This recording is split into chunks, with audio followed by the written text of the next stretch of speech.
재림주 그는 누구인가? 일부 재림주 그는 누구인가? 우리가 중요한 것은 오늘날 많은 분들이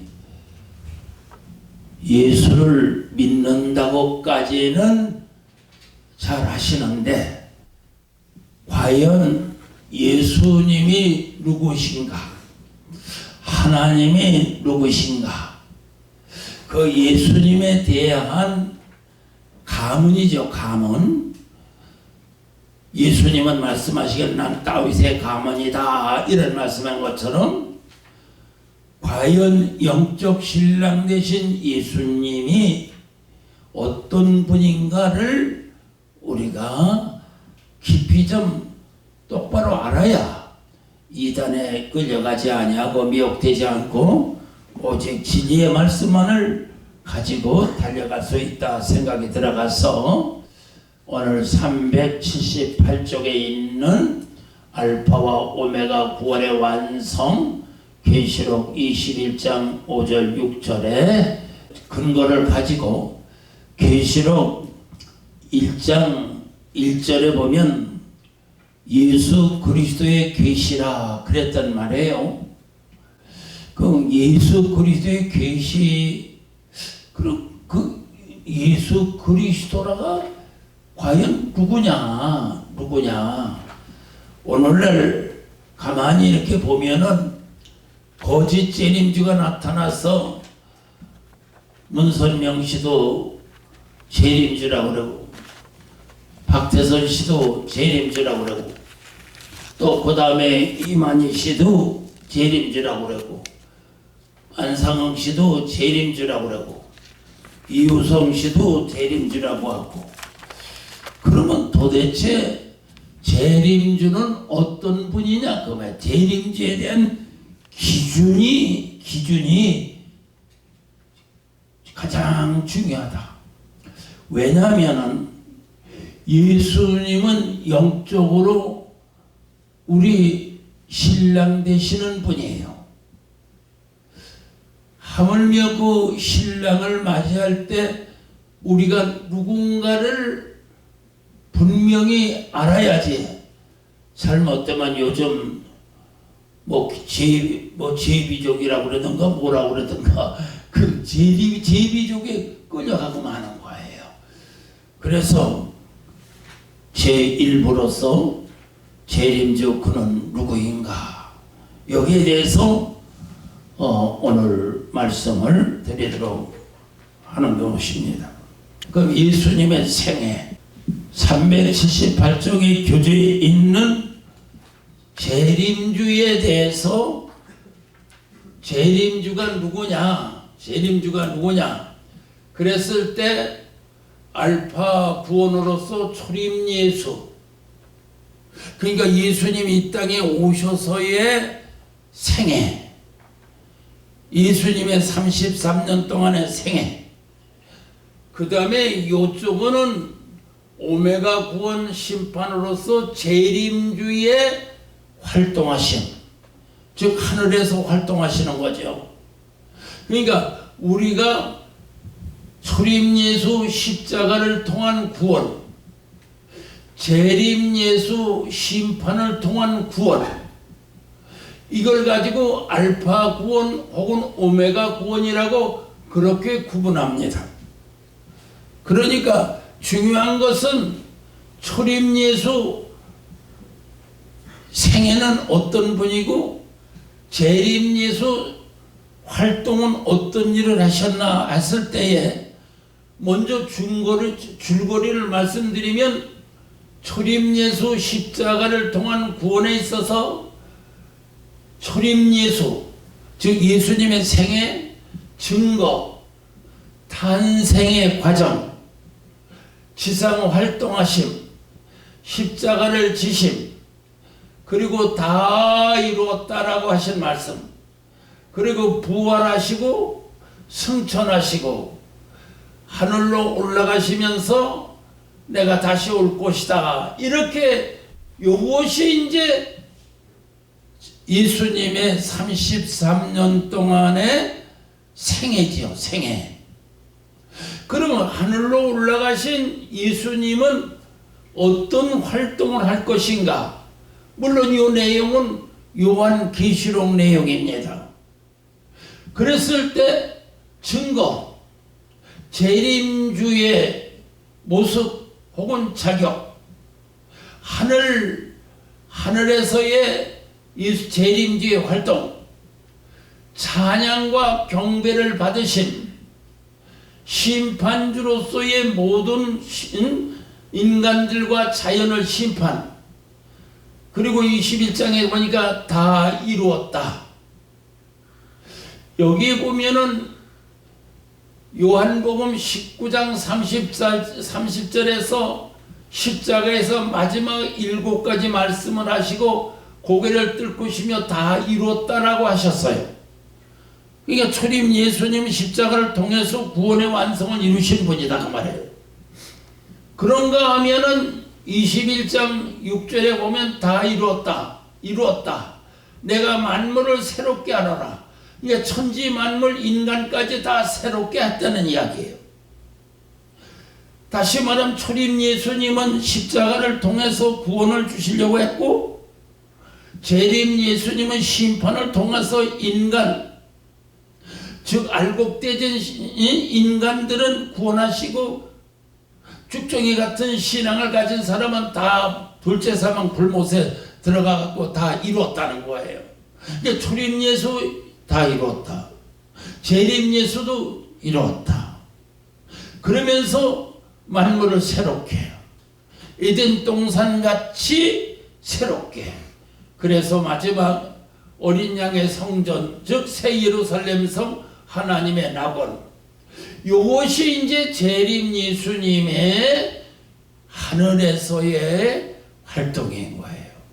그러니까 우리가 예수님을 그냥 예수님을 안다, 믿는다, 예수 믿는다 이렇게 생각하지만은 그 예수님의 초림은, 예수님의 생애는 어떠했으며 다시 부활 승천하신 하나님 보좌 우편에 계신 예수님은 어떤 분이신가를 그거를 알아야 된다. 요즘에 이단들이 활동하는데 그 이단들이 활동하는 그 속에는 바로 이 가짜 재림주, 거짓 선지자, 가짜 재림주가 나타나가지고 이 아주 강하게 교회를 침투해 들어온다고요. 근데 여기서 중요한 것이 2가지가 있습니다. 하나는 좀 이런 말씀드리긴 좀 뭐란데, 강우가 잦으면 무슨 사건이 일어나는 거죠. 그러니까 재림주가 자꾸 나타나는 이유는 그렇다 그 말이에요. 귀 있는 자는 들으십시오. 2번째로는 하나님께서 가짜 재림주가 자꾸 나타나는 이유는 이대로 둬서는 안 되겠다는 거예요. 오늘날 상태로 둬갖고는 주님 오실 때 한 사람도 제대로 구원받을 사람 없을 것 같아요. 제가 보는데도 그래요. 그래갖고 결국은 다시 신부단장에서 알고 같다는 신앙이 되라 하기 위해서 거짓 선지자를 사실 솔직히 말하면 그것도 하나님 뜻이에요. 보내갖고 자꾸 그런 말이 있죠. 애들이 산에 나무에 올라가면 밑에서 작대기 가지고서 똥꽁 쑤신다고 그런 말이 있어요. 다시 말하면 그냥 오늘날 같은 현재적인 소위 전통교회 이대로는 안 되겠다 이거예요. 그러면 다시금 재림주가 오실 때가 가까웠는데 어떻게 하면은 깨닫고 회개하고 그리고 다시 오실 예수님을 영접할 수 있겠느냐라고 하는 뜻 안에서 가짜 거짓 재림주를 자꾸 보내가지고 잘못된 가짜 신앙을 미혹해 가는 거고, 진짜 알곡된 신앙은 끝까지 믿음을 지킬 수 있다는 거예요. 이런 의미가 들어있다는 말씀입니다. 요한복음 19장 30절에 예수께서 신포도주를 받으신 후 가라사대 다 이루었다 하시고 머리를 숙이시고 영원히 돌아가시니라. 그 다음에 계시록 21장 6절에 보면 또 내게 말씀하시되 이루었도다 나는 알파와 오메가요 처음과 나중이라 내가 생명수 샘물로 목마른 자에게 값없이 주리니 그랬단 말이에요. 그래 그 다음에 가서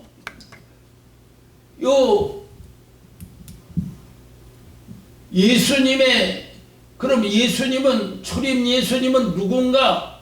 영적 신랑이다. 영적 신랑. 그러면 마태복음 25장 1절부터 13절까지 보니까 그때의 천국은 마치 등을 들고 신랑을 맞으러 나간 열처녀와 같다 하리니 그 중에 5은 미련하고 5은 슬기 있는지라.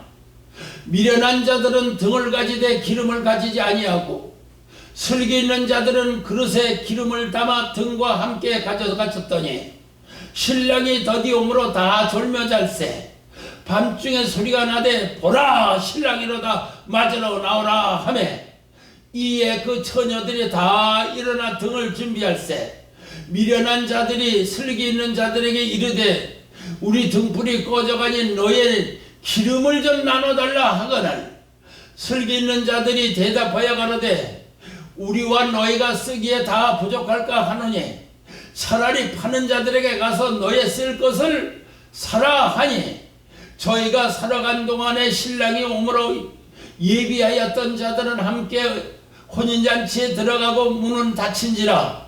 그 후에 남은 처녀들이 와서 가로되 주여 주여 우리에게 열어주소서. 대답하여 가로되 진실로 너희에게 이르노니 내가 너희를 알지 못하노라 하였느니라. 그런즉 깨어있으라.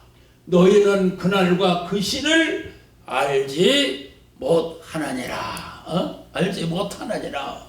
그래서 마태복음 25장에 슬기로 열처녀 비유, 즉 예수님은 신랑으로 표현을 하고 그 다음에 성도들은 신부로 표현했어요. 그래서 열처녀 비유 가운데서 5처녀 슬기 있는 자는 예수님을 신랑을 영접하고 미련한 5처녀는 신랑을 영접하지 못했다 그런 말이에요. 그러면 초림 예수님의 생애는 증거입니다. 증거. 예수님이 될 수 있는 증거입니다.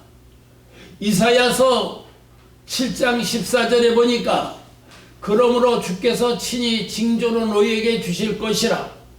보라 처녀가 잉태하여 아들을 낳을 것이요 그 이름을 이마누엘이라 해라.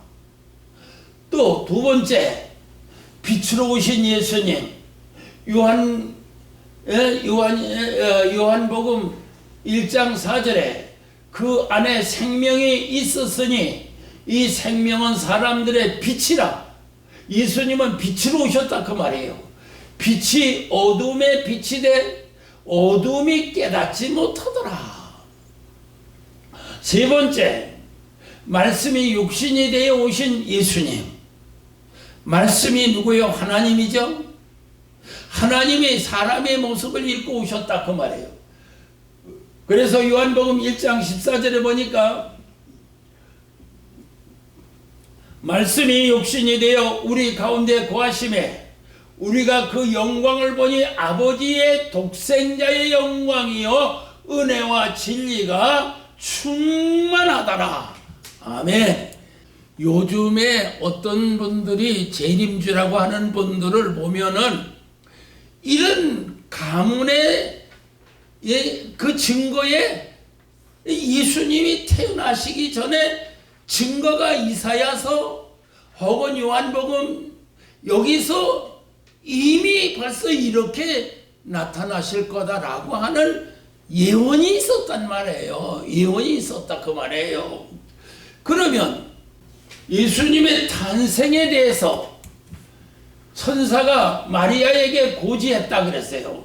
알렸다 그 말이에요. 천사가 마리아에게 예수님 잉태할 것을 예언했는데 누가복음 1장 31절에 보니까 보라 네가 수태하여 아들을 낳으리니 그 이름을 예수라 하라.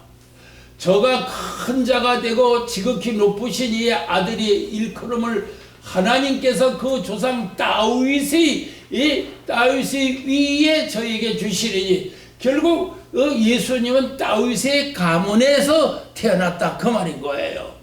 그 다음에 영원히 야곱의 집에 왕 노릇하실 것이며 그 나라가 무궁하리라.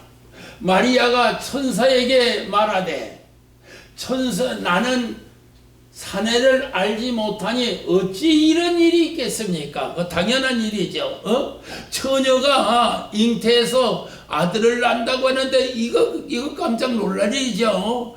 그런데 이게 천사가 지금 하는 이야기예요. 그랬더니 천사가 대답하여 가로되 성령이 네게 임하시고 지극히 높으신 이의 능력이 너를 덮으시리니 이름으로 나실 바 거룩한 자는 하나님의 아들이라 일컬음을 받을 것이라. 하나 성령이 임하시면 처녀가 아들도 난대요. 이제 그 말이에요. 자, 그러면 성령이 임하시면 처녀가 아들도 낳는데 우리 목사님들은 성령이 임하시면 권능을 받고 못할 것이 없을 줄 믿습니다. 마태복음 1장 20절에 이 일을 생각할 때에 주의 사자가 현명하여 가로되 자손 요셉아 네 아내 데려오기를 두려워 말라.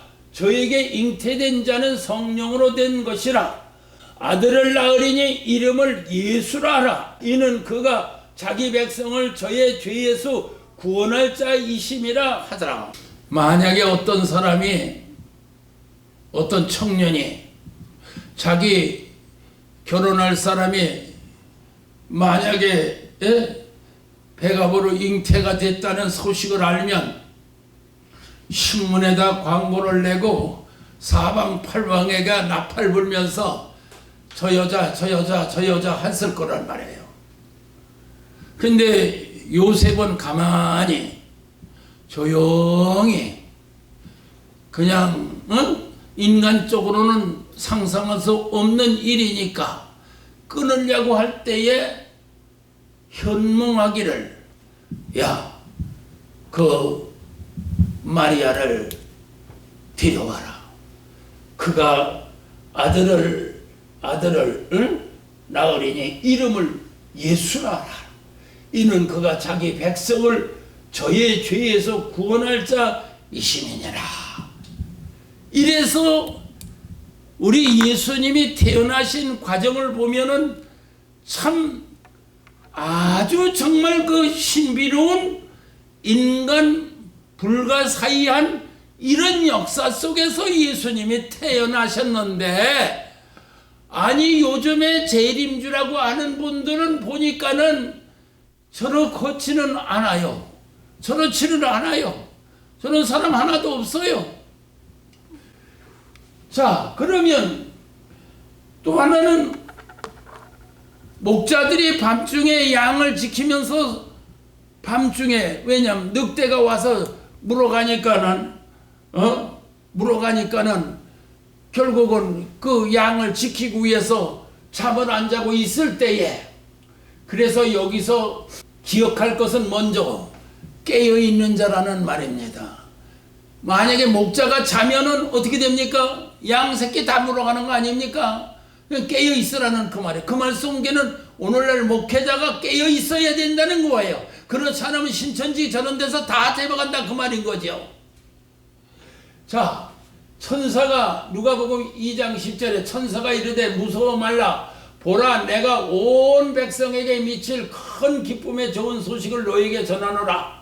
오늘날 다윗의 동네에 너희를 위하여 구주가 나셨으니 곧 그리스도 주시니라. 너희가 가서 강보에 쌓여 구유에 누인 아기를 보리니 이것이 너희에게 표적이니라 하더니 호련히 허다한 천군이 하늘에서 그 목자들을 향해서 하늘에서 천사가 날아가면서 천사와 함께 있어 하나님을 찬송하여 가로되 다 같이 한번 봅시다. 지극히 높은 곳에서는 하나님께 영광이요 땅에서는 기뻐하심을 입은 사람들 중에 평안하다. 하늘에는 영광, 땅에는 평화. 이게 참 놀라운 말씀입니다. 그 다음에 동방박사들이 찾아왔잖아요. 마태복음 2장 11절에 보니까 집에 들어가매 아기와 그 모친 마리아가 함께 있는 것을 보고 엎드려 아기에게 경배하고 보배의 합을 싹 열어서 황금, 유황과 모략을 예물로 드렸다. 그래서 예수님이 애굽에 가셔서 4년 동안 피난 생활할 때에 바로 동방박사가 그 귀한 메물을 준 걸 가지고선 피sen을 갔다가 잘 오셨다는 그런 뜻이 이제 거기 들어있는 거지요. 그러면 알파 구원 사역, 즉 초림 예수 십자가 구원 증거, 이사야 선지자 예언하기를, 그 다음에 빛으로 오신 예수님, 말씀이 육신이 되어 오신 예수님, 탄생의 과정, 예수님의 탄생의 과정, 천사가 마리아에게 잉태를 고지함, 요셉에게 현명하여 알려주심, 목자들에게 천사들이 나타나서 예수 탄생을 알리심, 동방박사들이 찾아와서 별을 보고 찾아와서 경배를 드림. 그 다음에 지상활동이에요. 이제는 즉 세례를 예수님이 세례를 받으심, 시험을 받으심, 전도를 시작하심, 말세 징조에 대해서 예언하심, 재림에 대한 준비를 마태복음 25장 열처녀 비유, 달란트 비유, 양과 염소 비유, 그 다음에 최후의 성만찬, 겟세마네 동산에서의 기도, 그 다음에 십자가에서의 달리심, 십자가 다 이루어, 십자가에서 다 이루었다 하시고 운명하심, 그 다음에 예루살렘 성소 휘장이 갈라짐, 즉 예루살렘에 성전이 있었고 예수님은 골고다 산에서 돌아가실 때에 성소 휘장은 여기에 휘장이 가로막혔어요. 성소와 지성소 사이에 막힌 거예요. 그런데 이 성소와 지성소를 가로막았던 휘장이 예수님께서 십자가에 돌아가시면서 다 이뤘다는 순간에 그 휘장이 위에서부터 알로 쫙 갈라져서, 그래서 열어놓은 산 길이다. 누구든지 만인 제사장이 돼갖고 하나님 보좌 앞에 갈 수 있다, 들어갈 수 있다는 그런 뜻인 거예요. 그 다음에 가서 승천하심, 500명이 보는 가운데서 하늘로 승천하셨다. 흰옷을 입은 두 사람이 다시 오실 것을 예수님이 승천하실 때에 양쪽에서 들놀이 서서 하늘로 가던 천사들이 갈릴리 사람들아 어찌하여 보고만 있느냐, 올라가신 이 예수님은 너희가 본 그대로 오시리라. 예수님은 반드시 다시 오실 줄 믿습니다. 우리가 그거를 믿는 거예요. 그게 바로 오메가 복음인 거예요. 그 다음에 재림의 약속, 갈릴리 사람들아, 지금 말씀드린 대로 이렇게 해서 십자가, 부활하심, 성천하심, 다시 약속을 재림하심, 다시 오실 재림 예수님의 사역인데 말세 징조의 상태. 그래서 마태복음 24장 3절에 예수께서 감람산 위에 앉았을 때에 제자들이 조용히 와서 가로되 우리에게 이르소서 어느 때에 이런 일이 있겠사오며 또 주의 임하심과 세상 끝에는 무슨 징조가 있겠습니까? 예수께서 대답하여 가라사대 너희가 사람의 미혹을 받지 않도록 해라.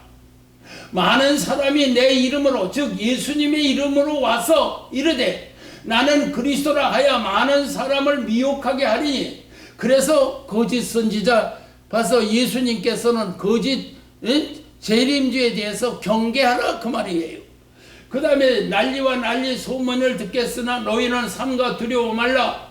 이런 일이 있어야 하되 끝은 아직 아니니라. 민족이 민족을 나라가 나라를 대적하여 일어나겠고 처처의 기근과 지진이 있으리니 이 모든 것이 재난의 시작이니라.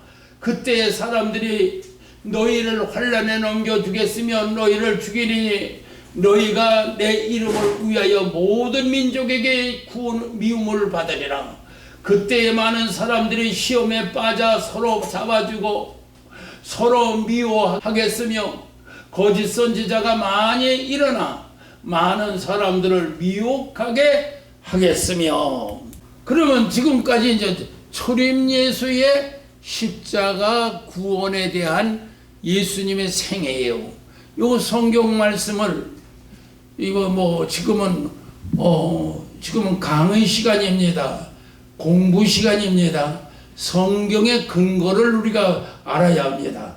그냥 재미있게 웃기나 하고 울기나 하고 이렇게 해서 시간 보내는 게 아니고 지금은 하나하나 성경에 어떤 말씀이 기록되어 있나 이것을 우리가 알아야 된다 그 말이에요.